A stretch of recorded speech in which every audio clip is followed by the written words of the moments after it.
Hello, everyone. Welcome. Thank you so much for joining us. My name is Pauline, as you can see on your screens, and I'm the host of Green Jobs Rising. And I'm glad to see each and every one of you today. Thank you so much for joining us. I hope I pronounced your name correctly. And we also have Sami. We have Ian, my co-host, my co-editor in the Green Jobs Rising newsletter. And then we have Rispa. But I just want to introduce this particular episode, and then I can hand it over to Rispa, who will be our moderator today. So this is our second online forum, the second in our series of online forums, which are meant to connect you with the hiring experts in different fields so that you can learn about the opportunities and how to position yourself accordingly. So in today's episode, we are going to be talking about renewable, or you can call it clean energy. So in this sector, where are the jobs? How can you position yourself? And how is the future looking for the sector, the jobs in this sector? So we have experts today who will answer your question. They'll answer these and many other questions you have. So if you have any questions, feel free to just type it in the chat and we will do our best to answer them. So I now want to invite Rispa, who will introduce our guest to us and then moderate the session. Thank you so much again for joining. Rispa, welcome. Okay, thank you so much, Pauline. I hope you can hear me clearly. Okay, thank you. So I'm Rispa. I handle social media. We work with Pauline on the Green Jobs Rising publication. And we're so happy to have our second edition of our online forums. And we have an incredible lineup of guests that you're going to learn from, that you're going to have lots of insights about the renewables. Maybe if you're already in the sector or if you're looking to join, definitely this is the forum for you. But before I go on, just to let you know, this is a 1 hour session. So that means we're going to be very tight on time. So don't take it personal when, I just cut you short or maybe tell you to hurry up a little. We're just looking at the time. And I think I'll just let you know all the guests that we have today. We have Sami, who is the senior editor at Renewables. We also have Ian, who is who's an editor as well.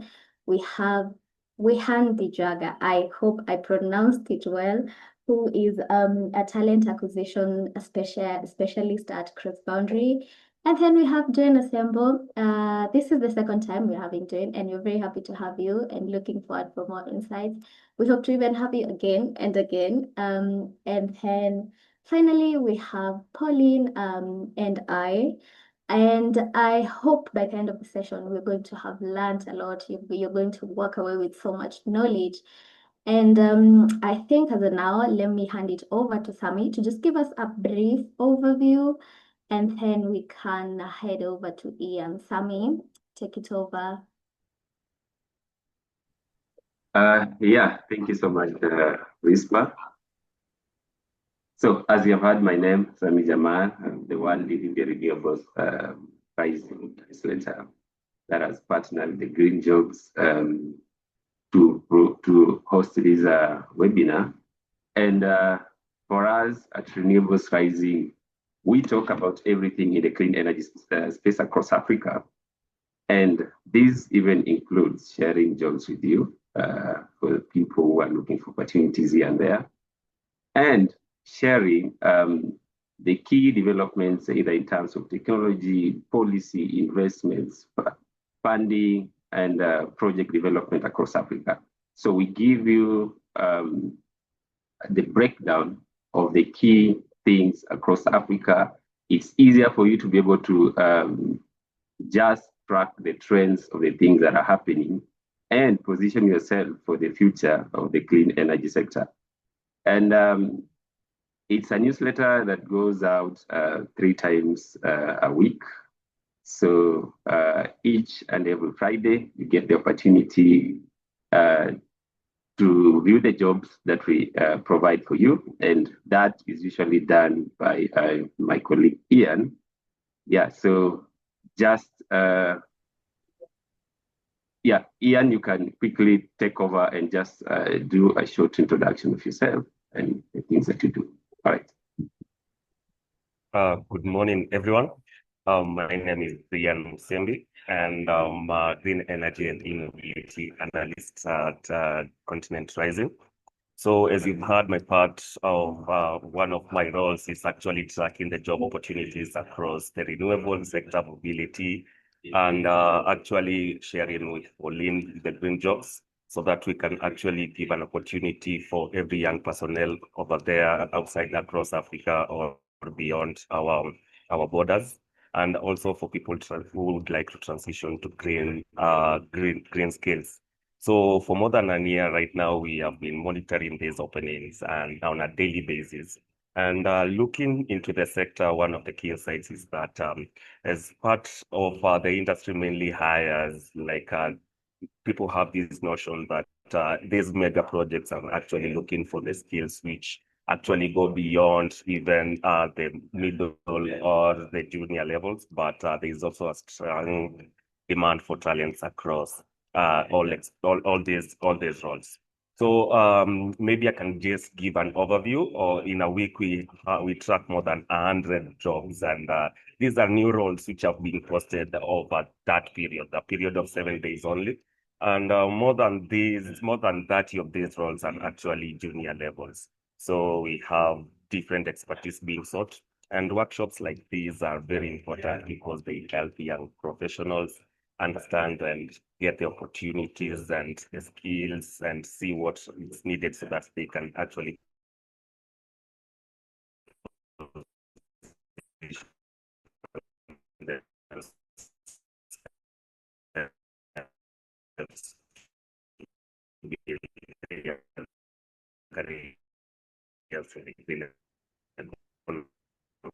Ian, your internet is letting you down.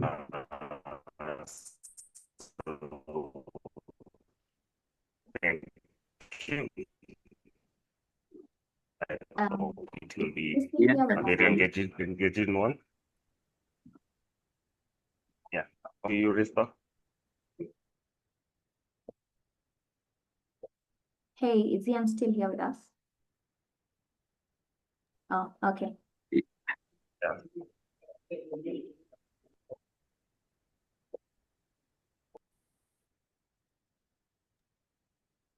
Hey, Ian. Yes. Can you go ahead, respond? Can you hear us? Rispa, you can go Yes, ahead. absolutely clear. Okay, I think Ian was a bit shaky for a moment. Yeah, you can go ahead now.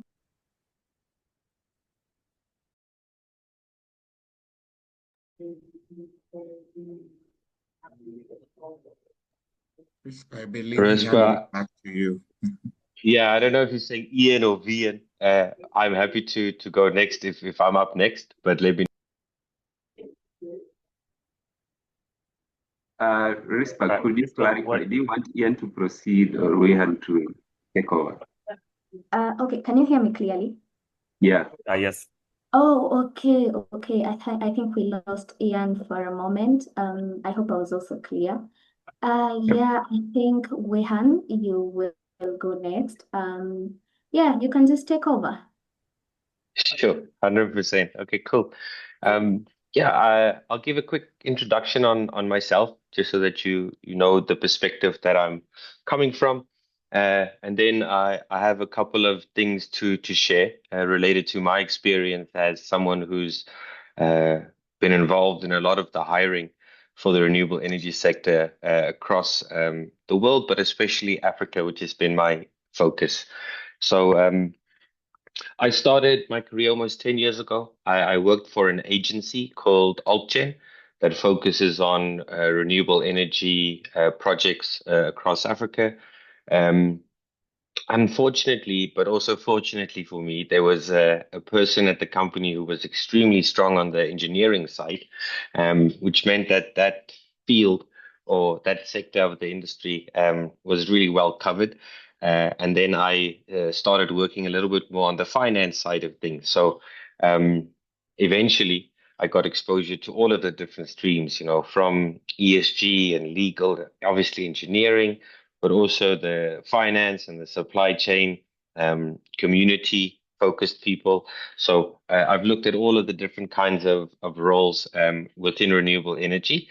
I've also looked at roles both at the utility scale. So it's interesting they speak of utility scale, but it often just means that it is a government that is using or purchasing the energy, and it usually means that it's a larger size project, all the way through to smaller kind of rooftop projects that are more in the private sector. And there's a couple of common themes that I can share from that experience. And about 3.5 years ago, almost 4 years ago, I joined Cross Boundary. I work for Cross Boundary as a group, so I look after our advisory division alongside one of my really amazing colleagues called Cynthia.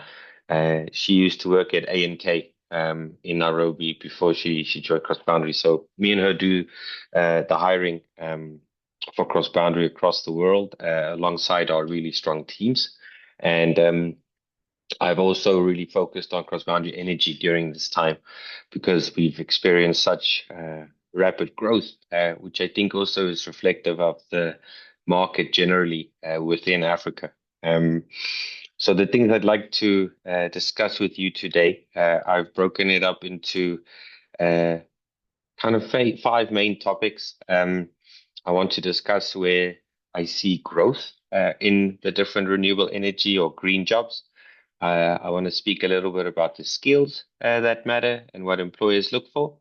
Then I'll speak a little bit about the candidate side of things to help with, some common mistakes that I see, and also speaking a little bit about what someone can do realistically in the next 3 months to improve prospects of a role within the green sector. So yeah, if it's now suitable, Rispa, I'll share my screen and start going into the meat of this. It's okay. Perfect. Go ahead.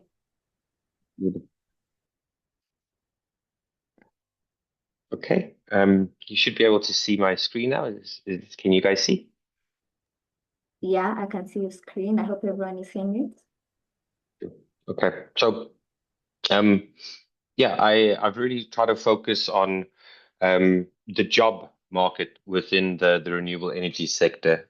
So, if we look at the the different areas where there is a lot of growth, I think the first thing to speak to is that the African market is going through a really strong period of growth, and there's a really big moment within the whole global energy landscape that Africa is playing a really big role in. So Africa is really well resourced, especially with critical minerals, and we have the weather factors that lead to strong yields when it comes to different types of projects. From the wind project there at Lake Turkana being a really good example to more solar projects that seem to have the lowest cost of energy at this stage. And then there's also a really big revolution when it comes to battery storage. So there's a lot of hybrid energy projects. All that it means with the hybrid energy projects is that there are multiple sources of generation. So it can be like solar and wind, or solar and storage, or solar and a diesel generator if it's needed.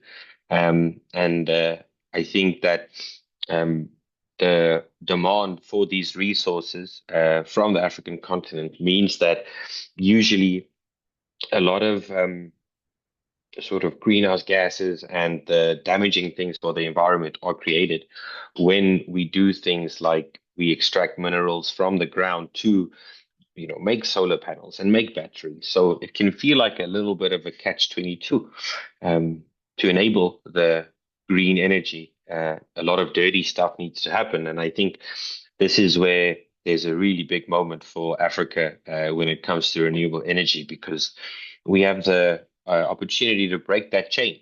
If we can supply, especially mines, with renewable energy sources for their electricity, it means that we can actually get these minerals in a clean way and try to break the chain that has been, um, an ever-existing reality. And I think the other thing to mention there that makes this a really exciting time is that, something like fuel is a resource, where something like solar or renewable energy, it's a technology. It's not limited in any way. And if you look at, I don't want to speak insensitively, but if you look at some of the things that are happening around the world, a lot of it has to do with a limited resource in oil. And if we are able to break away from that limited resource to this technology, it also will mean a more equitable world, where opportunities are more equally spread. And Africa is in a really good position to take that opportunity. So all this to say that there is more and more jobs within the green sector that are coming up. And then I'll just speak to one more thing here from the candidate perspective. I meet with a lot of people who are looking for more meaning and impact in their careers. Many of them have been working for 20 years already, and but they feel like, maybe they've made a lot of money, but they haven't had the impact that they wanted. They don't have stories to tell their children about the amazing work they did. They don't have something tangible to point to that their work led to. So I think what I'm seeing more and more within the younger generation are people who immediately prioritize that aspect of their career. They immediately want to make a positive difference. And I think that is extremely exciting for me and really inspiring to see. So I don't think a lot of people get to see that perspective. So I just really want to share that because I find it so inspiring on a day-to-day basis, the difference that really smart people want to make and where they want to spend their energy.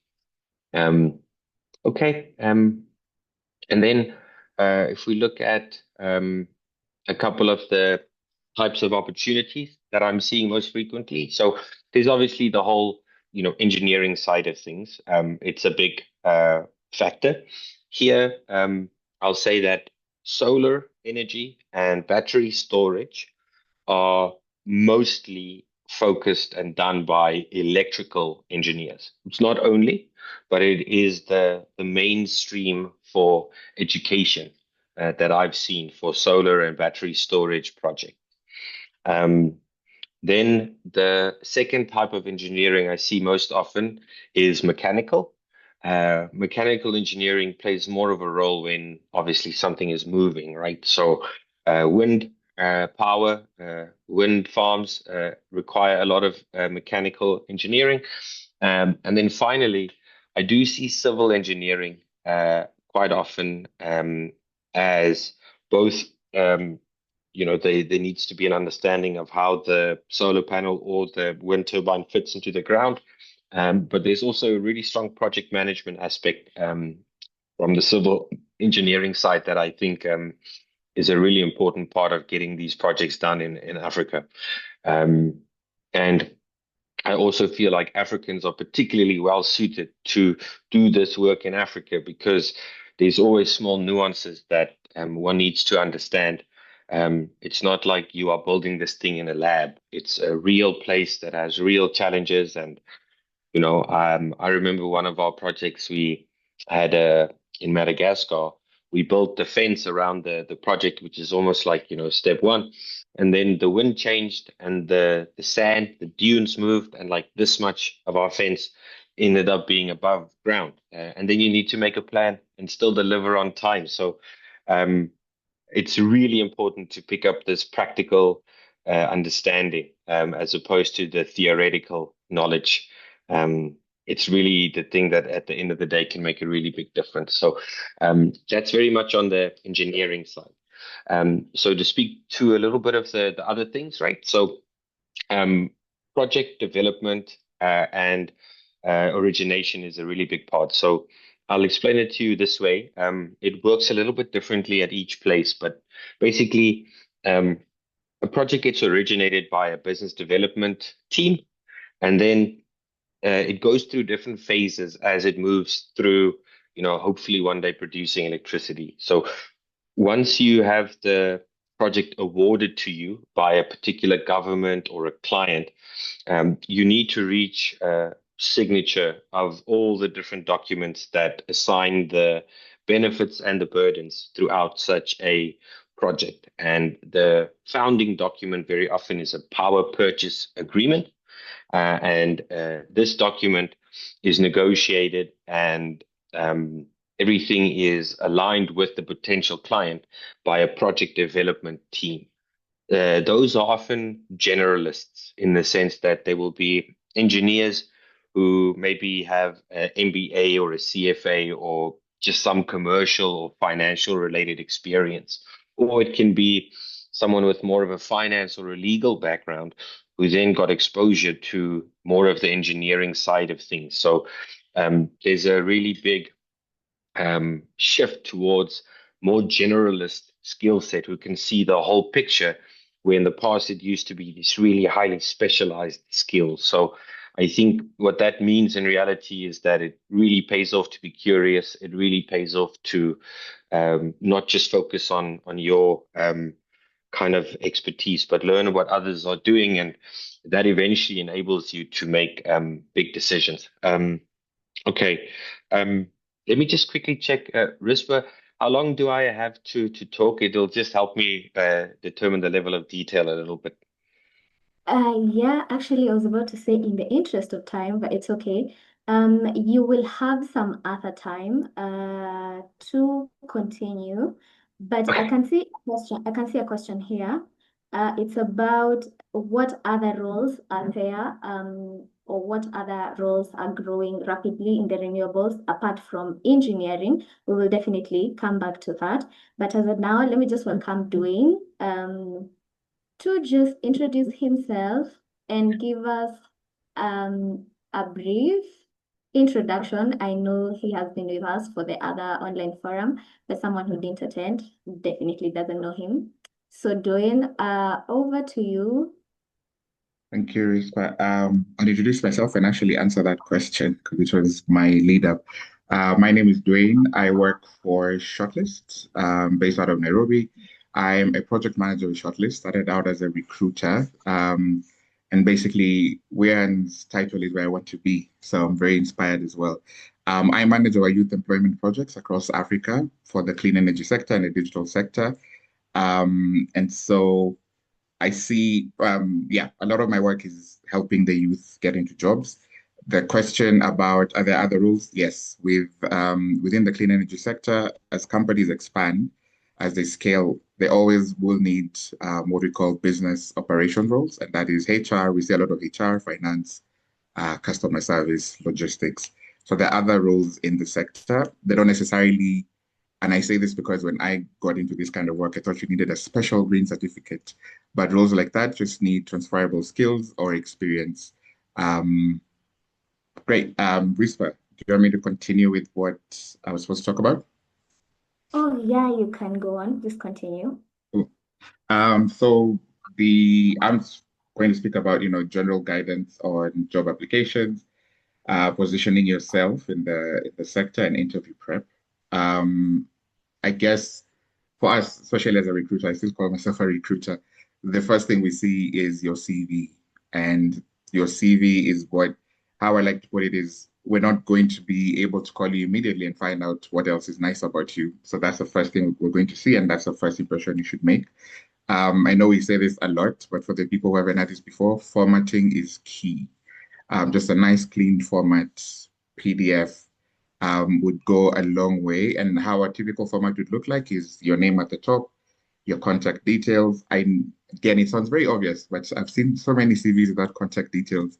LinkedIn profile, if you have one, and then a brief about your profile and your key skills, which I would stick to 4 to 6 that you can actually speak to. And then now we go into your experience. In terms of experience, obviously, you start with your current job. What I like to see I'm curious about if there's anyone else in talent acquisition. I like to see achievements. Achievements speak so much more than responsibilities. Achievements speak, and in terms of data, um, and evidence. So instead of saying something like, I resolve customer service issues, you could say, you increased the rate at which issues are solved by 40%, 50%. Don't exaggerate because you'll come up during an interview. And then after the experience, you put your education and then references. This is something a lot of people are missing. Put references available upon request, because what happens sometimes, not with everyone, but what happens when you already have references there, one, you need to confirm that they'll speak up for you and they know that they're a reference. But two, unscrupulous talent acquisition people might do a soft reference check, and you do not want to be in that situation. So leave the references out until it's requested. And once we request a reference, make sure you've checked with everybody else that you've put there. And in some situations, the references are very specific. You'd be asked for someone who has supervised you, someone you have supervised, and someone you've worked with at the same level. But make sure you check with all of them. So, we start with the CV. Let's imagine that you're successful and you've gotten into the interview stage. Always do research on the company. One of the questions that comes up in different formats is, why do you want to work for this company? At the entry-level stage, I've had interesting responses. And I kid you not, I have been told, because I want this job. It's very honest. That's nice. But it screens you out immediately. What you want to do is tie your interest with what the company is doing. Again, I've been asked, what if it's a lie? It's not a lie. You're really interested. That's why you applied. So make sure your opening line is impressive. Be prepared to answer questions in the situation, action, result format. Because a lot of interview questions are what we call competency-based interview questions. For an example of that would be, tell us about a time you've done ABC. Most of the time you're prepping for hypotheticals, like how would you do this? But what a lot of us do now is ask questions that will bring out your experience of challenges you faced. And then, yes, please ask questions at the end. Really good. You'll be given an opportunity to ask questions. Questions I would not ask is, when can I start? How much are you paying? Unless you're talking about the salary. But interesting questions to ask, good questions to ask, show that you're interested in the role, you're trying to understand the role and how you fit into the organization. For example, a good question is, what does success look like in the next, the first 6 months? That's, you're speaking to KPIs, general interest. What challenges are you facing in this role, or with the team, not with the team, sorry. What challenges are you facing that this hire will solve? And so that positions you as someone who's generally interested in the role. After the interview, always good to send an email just saying thank you. I wouldn't screen you out if you didn't send me an email, but people are different. So I find that a lot of people now send emails after the interview to say thank you for the opportunity. And then back to what else to ask. Always ask about interview process as well. Lately, we're seeing a lot of 1st, 2nd, and 3rd interviews, even for entry-level roles. So ask about the interview process, and so that you're aware of how much time you would need. If you're currently employed, I know that it might be annoying to go through 4 interview stages, but it's good to be prepared. And then, ask about the timeline. You're allowed to send an email if you haven't heard from them in 2 weeks. So it's a good thing to ask and say, just checking in on my application if there's been any updates or feedback. I would keep it to maybe once or twice if it's been more than a month. And then how to position yourself. I would say one, always network. Go to networking events. Go to events that are relevant to the industry you're in or you're trying to get into. Most of the time, you're not going to get all the information online or from a friend. So I'd say go to networking events, join these groups on LinkedIn, put notifications up on LinkedIn. And networking, a big misconception is networking, I need to know someone higher than me, but network across. make friends with people in the industry, attend these events, and you should be able to get more up-to-date news, including, salaries. It's a really sensitive conversation, but you wouldn't know about some of the salaries. If they're not available online, then you would know from networking with other people. I think there was one more thing we wanted to speak to. I think it was career pivot, especially internally. Now, my generation, and I have to put that as a disclaimer, what we learned in how to stand out and grow was to constantly put up your hand and say you are willing to try something new. If there's a new project that you might be scared to try because you don't know what to do. But what has helped me grow from an associate recruiter to a project manager is I've constantly put up my hand. I have been visible. There's a misconception that someone will notice your hard work. If you have a great manager, they will speak up for you. But move in the world like no one is speaking up for you, and speak up for yourself. So stand out in meetings, share your insights, share your thoughts in meetings. And if you're interested in growing, I would say watch the people who have grown. What have they done? So for me, it was the recruiters who had grown, had continued to challenge themselves, that continued to put up their hands for niche roles. I did not like the idea of tech hiring, but I put up my hand for that, and I've constantly done that all the time, saying, I want to try. I'm not sure what it entails, but I'm willing to try. And that's why I say it's a generational thing. I know that younger people do not like to hear this kind of advice, but what's worked for me is just being visible and constantly saying, I am willing to try, and I want to try, and I want to experiment. If it's across departments, I would say, again, this is where networking applies. Make friends with people in another department. I think Wehan spoke to this. Find out what other people are doing. Be interested in their work. That's the only way you'll find out if there's a position in that department and you want to move across. And I think that's it for Spa. I know I've wrapped through it, but I know we're tight on time. Okay. Thank you so much, Dwayne. I'm surprised. So someone sent their CV without contact information. How do I get you Yes. one? How do I get you once to get the opportunity? I mean, how can you just forget your contact? Anyway, thank you so much for that. I mean, I think for someone who is looking to even get that first job, it's really insightful. Be keen on your CV because that's the first thing that introduces you. That's the first thing I get to see before I even know who you are. So just make sure you're very keen on your CV and also stand out during the interview because at times there's such a big gap. You find that your CV is well written because nowadays there are services you can pay for someone to write your CV, to upgrade your CV. And then once you show up for the interview, your CV and yourself are two totally different things. So just make sure your CV matches up to who you show up as. Yeah, I think there's just so many key insights. But I can see the questions are coming in, and there are lots of them. But the first one here is this one will go to Wehan. I hope Wehan, I didn't cut you short. There's something important. There's something important that you had not yet presented, this is the time. Again, combine it with this question. Someone asked what opportunities exist in the renewable energy that align with ICT. I'm more inclined towards ICT, so I'd like to understand how my skills could fit into the renewable sector. What I get is this is more of what opportunities in tech that are there in the renewables. So yeah, over to you.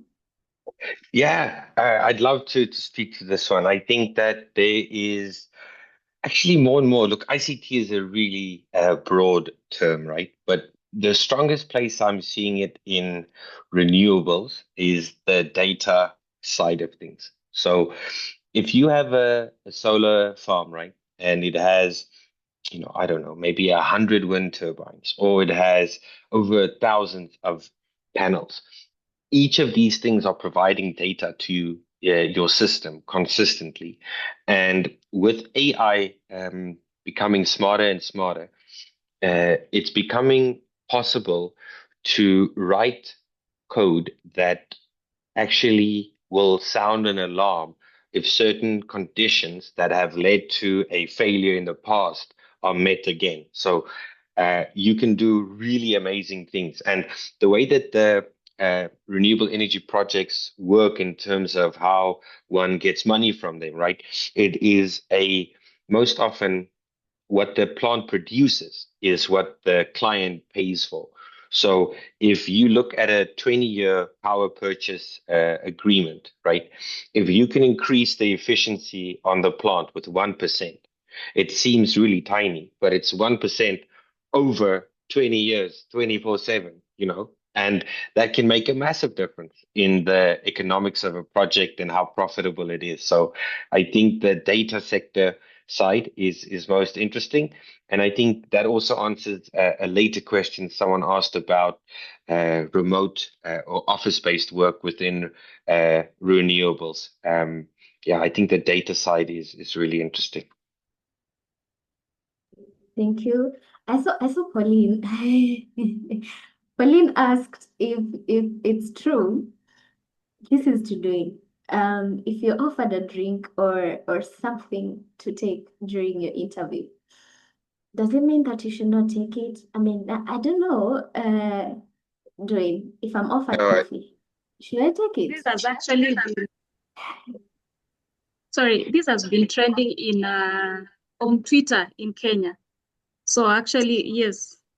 so I wouldn't accept the coffee only because I will not be comfortable. I'm going to need to use the bathroom. It's hot, all these things. The only reason I'm not saying yes to your drink is because, and then I'm nervous, so I'm definitely the coffee's going to go through me. However, as we had said, if people play those kind of tricks, that's a red flag for me. Because I've had stories, different variations of, oh, if you see a serviette on the floor and you didn't pick it up walking into the interview, you're not hired. You don't want to work in a place like that because that means there'll always be some weird game or mind game to see how valuable you are, yet you're coming in to work and give experience. I do know the one thing that people do look for is how you treat the person at the front. That is important. The receptionist, the security guards, I mean, I'm not saying they're watching from the window, but how you interact with people from the minute you enter, that is what matters. But these things about coffee and tea, if people do that kind of thing, you do not want to work there because that is just showing you the chaos that is about to ensue during your work there. Yeah, I just want to second that a lot. Like, imagine now you have to now motivate for a promotion. I mean, how many glasses of water is right for that? And to me, that would be a potential red flag. And it's just, I don't see the value for me, like what I'm trying to achieve the whole time is to reduce risk and to reduce luck in successful hires. And if I start indexing on how thirsty people are, I just feel like we will make worse decisions. So it's not something that I think we should do. Okay, that's interesting because I was offered coffee during my interview and I took it. And I have the job. But anyway. That's uh, funny. Sorry, I just want to say one more thing. What Dwayne also mentioned earlier, I think if anything, I would see it as a plus, right? Like I think I work with people from emerging markets and developed markets as well, and the big differentiator sometimes is how demanding someone is, how willing they are to take up space and speak in a meeting and things like that. It's not a skill or a capacity; it's a willingness and a bravery or that kind of thing. And I would say that having the coffee means that you are comfortable. So. okay, I think what you mean by that, it's just let your personality or let your persona show up during your interview. Don't just show up to rehearse what you had in your CV. I mean, let people see who you are. Show enthusiasm, right? I Okay. absolutely agree with that. I think what Dwayne said earlier about your CV shouldn't just describe you, it should differentiate you, right? You should be showing people what makes you special. I think that is important in an interview, obviously within limits, but I think that's better. Okay. Yes, and still I can add something on that. I think young professionals in the industry are trying to overuse the role of AI in writing CVs, and that makes it more like it's just general. You're not communicating, like you're not very different in this perspective. So maybe Dwayne can shed light on how people can effectively use AI to actually smart themselves in the internet. Thanks, Ian. And that might relate to what Anna's just asked. AI should be your helper and not your assistant for, if you know what I mean, not the person who does everything. So by that I mean, like to Anna's question, when it comes to matching a CV to a specific job, it loses true aspect.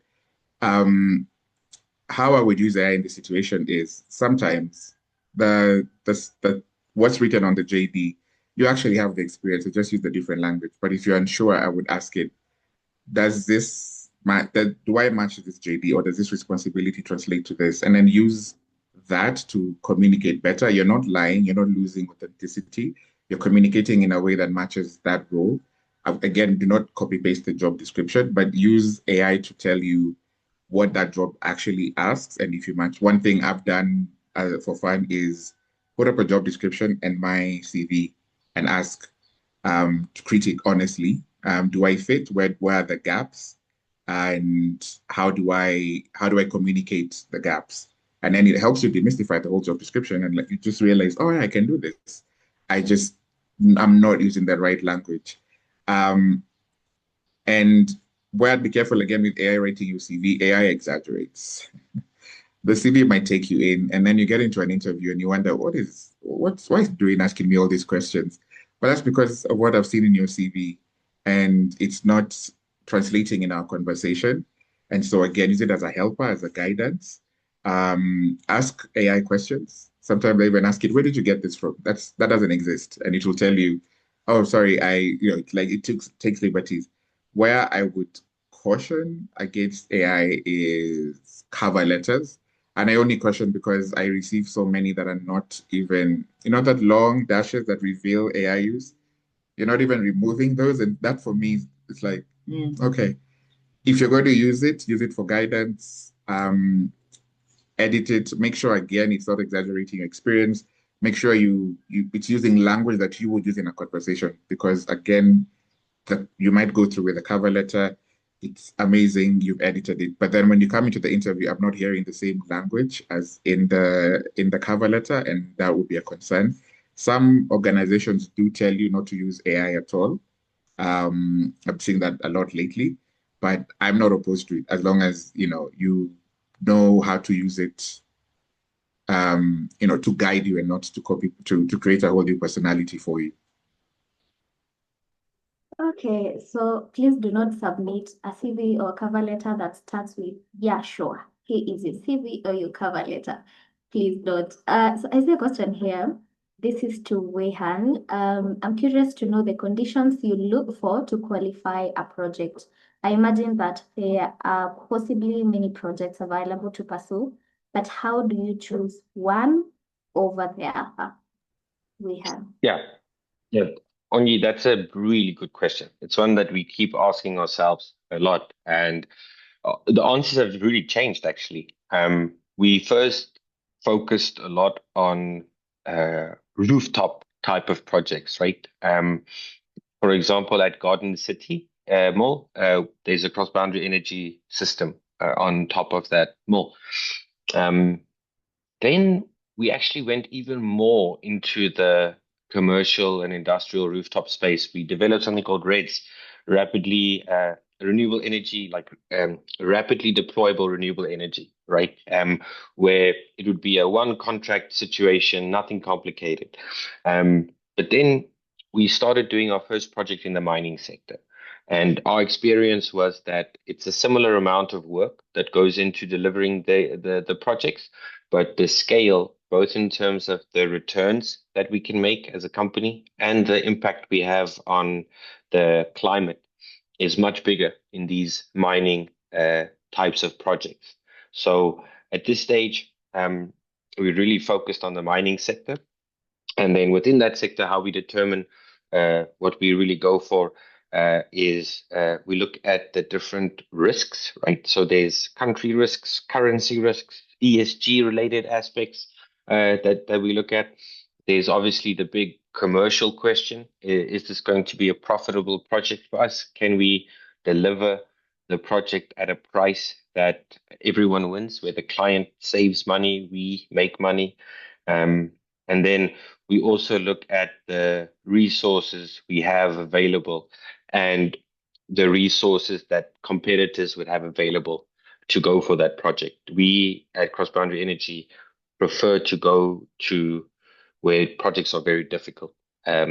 We rather want to go work in the difficult space.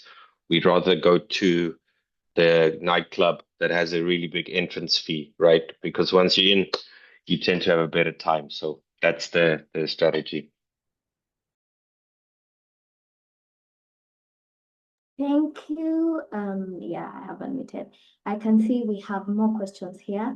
I think because of the high number of the questions, we're going to combine, like if your question is about AI, I mean, we have already addressed the AI, but I can see a question here. Someone asking, someone with a strong background in another industry, say oil, gas, what skill would you advise one to develop or learn in order to pivot into renewables apart from the transferable skills? I think that will be to Rehan. Also, I can see only 10 minutes remaining, so I'll ask maybe when you're answering, just be a little brief. And if you have any other question, something that we have not already addressed, please drop it on the comment section. Also, I have seen someone ask about EVs. And I think Ian is the best person to answer that. And I think, Ian, it's best if you maybe dropped your email. He would later reach out to you. Ian is very knowledgeable when it comes to CV, so please do that. Whoever asked about EVs, look out for Ian's email and he will get to guide you on that. So yeah, we can. Sure. So I'll start off here with the question that Marianne asked, and it's about someone, for example, having strong skills in oil and gas and wanting to pivot into renewables. I think the way that you need to think about it is to put yourself in the potential shoes of the employer, and you need to think to yourself, what can I deliver immediately? And what will I be able to do after I've been there for about a year or so?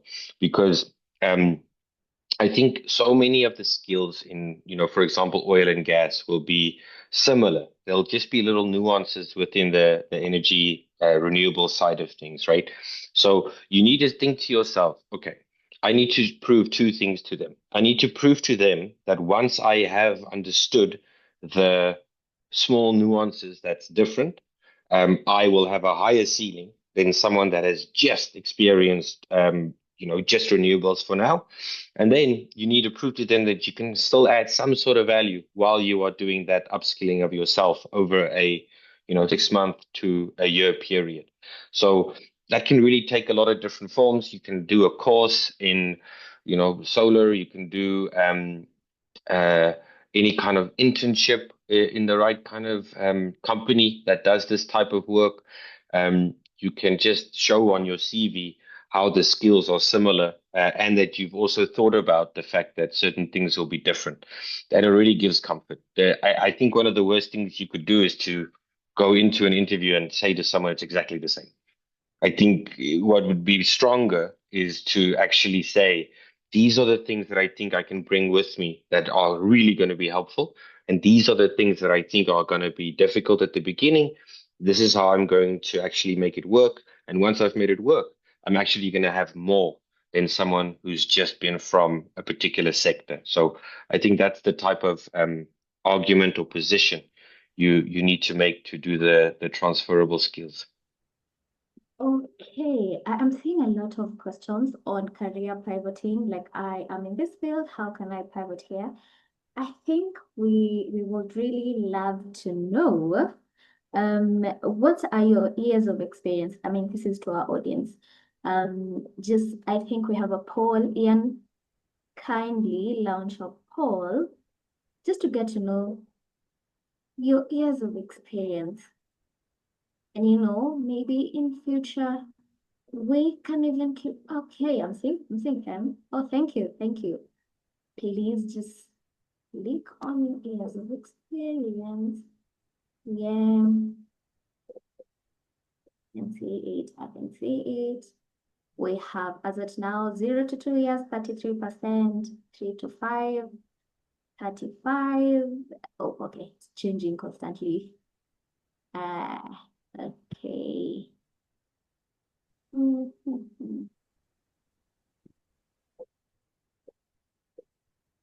Okay. Yeah, I think 0 to 2 years, 40%, 3 to 5, 31, 5+ years, 27%. Yeah, we don't have others coming in. Yeah, that's all. I think I can now end the poll. 60% of our audience participated.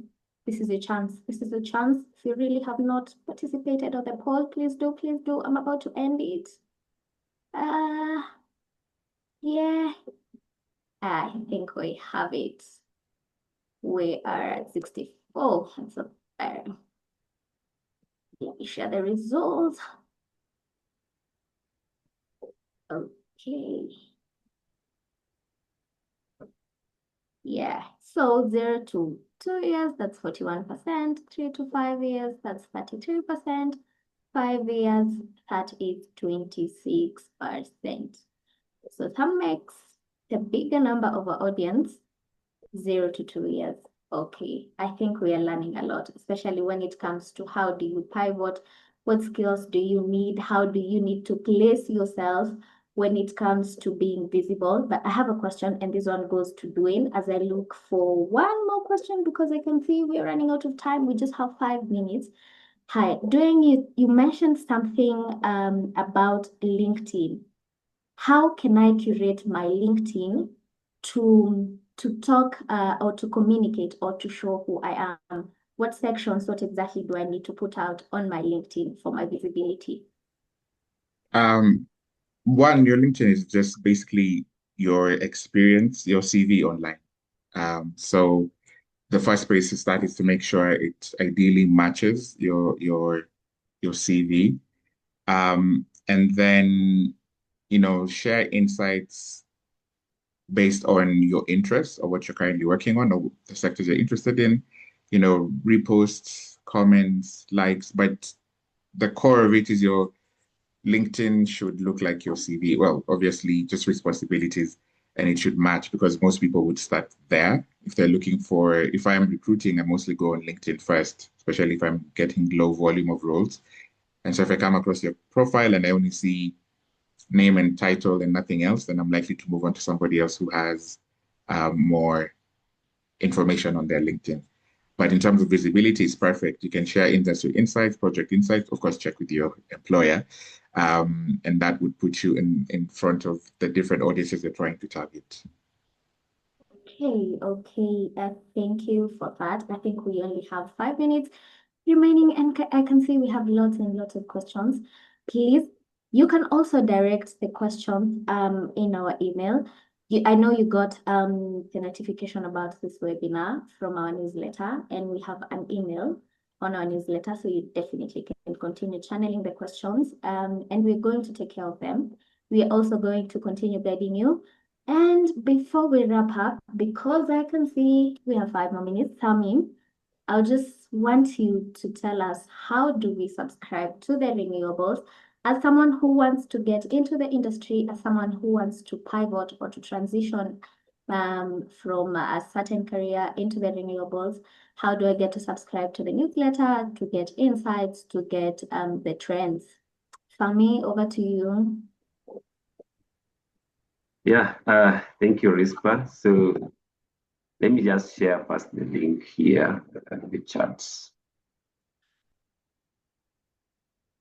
All right, yeah, so that is the website to the Renewables Rising newsletter. I had explained it goes out 3 times a week, and we usually have a job feature every week and even a list of events every month. I remember Dwayne shared about why it is important. Sami, if you can, maybe you could have even shared the screen and showed us a bit more of how the website looks like. Okay.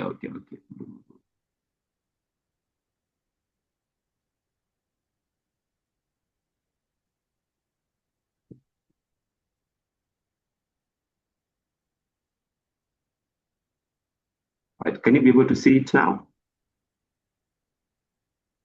Yes, we Yes. can. Okay. Okay. So this is how it looks like, and sign up is free. We don't charge you, but we require you to subscribe for you to be able to read the full newsletter. And this is how it appears. So what you get on email is usually this short part of the newsletter, basically telling you the news and some short analysis. But for you to read the full, where you click the read more, it will require you to subscribe to access the full content. So I encourage you to subscribe and be our ambassadors online, sharing the jobs that we have shared through the newsletter, the events. I remember Dwayne mentioned it is important to attend events because that is where you get to interact with people, either senior level or at the same level that you are. And it's very, very important because this is where you get to share much more knowledge about the sector. And yes, Tommy, we just have 2 minutes. yeah. So one last thing, as you share all this, remember to put your social media to be active. LinkedIn is a very good media to be able to share your articles, the things that you do, your learning progress, and all that. And I'm sure sometimes recruiters can easily spot you on LinkedIn platform. So it's always good. Yeah, I think that's all I can share for now. Rispa, back to you. Okay, thank you so much, Tommy. I mean, 1 hour felt like a very long time, but it turns out 1 hour is a very short time, and we really have a lot to cover. But we'd love to continue with these conversations, even online. First of all, a very big thank you to all our participants and to our guests. I can see it's only a minute remaining. Thank you so much, guys, for joining. Please look out for our socials at Renewables Rising. We are on LinkedIn, and keep your questions coming. Thank you. Thank you so much, guys. Yeah, we're about to end in just a minute. Yeah, and look forward. We will have many more online forums, and you can always tell us what it is you want us to guide you. If you have questions, please keep them coming on our socials and even on our email and from our newsletter. Yeah. Thank you so much, guys. Bye. That's it for today. Bye, everyone. Thanks, everyone. Goodbye. Bye.